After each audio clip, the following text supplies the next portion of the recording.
తామిచ్చిన సాక్ష్యము నిమిత్తమును వధింపబడిన వారి ఆత్మను బలిపీఠము క్రింద చూసి తినే దేవునికి స్తోత్రం. హల్లెలూయా.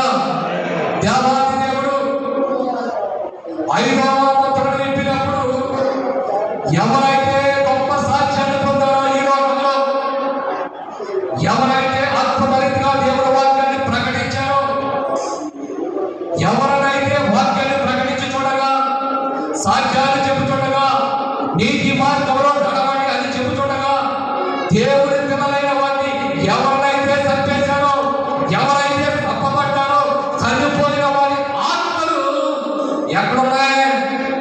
ఎక్కడున్నాయండి? దేవుని బలిపీఠం క్రింద చూశాడట దేవుడు. దేవుని స్తోత్రం చెప్పండి గట్టిగా. హల్లెలూయా.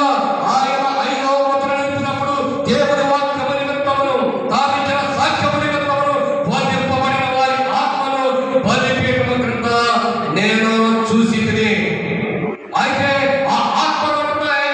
ఆ ముద్ర విప్పగానే ఆ ఆత్మలు మాట్లాడుతున్నాయి దేవునితోటి. అయ్యా నాదా, సత్యస్వరూపి, పరిశుద్ధుడా, యంగాన తీర్పు తీర్చకయు మా రక్తము నిమిత్తము భూనివాసులకు ప్రతిదండన చేయక యుద్ధమని బిగ్గరగా కేకలు వేస్తున్నారంట. ఎవరు మీరంటారు?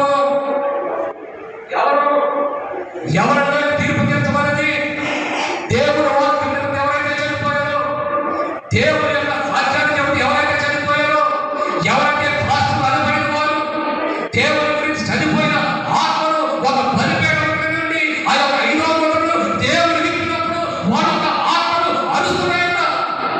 నాదా, సత్యస్వరూపి, పరిశుద్ధుడా, ఎన్నాక నీవు తీర్పు తీర్చుకుంటావు ఈ లోకానికి. ఎంతగా తీర్పు తీర్చుకోవడం ఉండదయ్యా. వాళ్ళు ఆనందంగా బ్రతుకుతున్నారు. ఇదంతా నాది, ఇదంతా నాదే, నేను గొప్పవాడిని, నేను ఉన్నతమైన వాడిని, నేను ఆరోగ్యమైన వాడిని, నేను ఏ పాపము చేయలేదు, అందుకే నేను చచ్చిపోలేదని వాళ్ళు ప్రతిగిపోతున్నారయ్యా. 24 గంటలు ధనము, బంగారము వాటి చుట్టే తిరుగుతున్నారు వాళ్ళు. ఈ మాట ఒక మాట వాళ్ళు పలకట్లేదు. ఎవరు కూడా నిన్ను గురించి ప్రకటన చేయలేదు, ఎవరు కూడా నిన్ను గురించి చెప్పట్లేదు.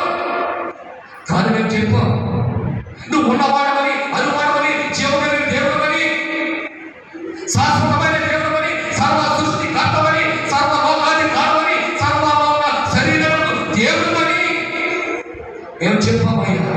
చెప్పినట్టు మమ్మల్ని సంకేశాడు, చెప్పినట్టు మమ్మల్ని కొట్టాడు. ఏ బోధ లేకుండా, మందిరానికి వెళ్ళకోకుండా, ధనము బంగారము అని ప్రార్థనలు దినము పని చేసుకుంటూ కష్టపడి పని చేసి దాచుకుని వాళ్ళు ఆనందంగా బ్రతుకుతున్నారు. ఈ వాక్యం బట్టి మేము చచ్చిపోయాం. మా భార్య పిల్లలు మేము కాదని వాళ్ళు కూడా పక్కన పెట్టి, ఆస్తులు వేసి, కుటుంబాలను విడిచిపెట్టి నీ మార్గాన్ని ప్రకటించాలి.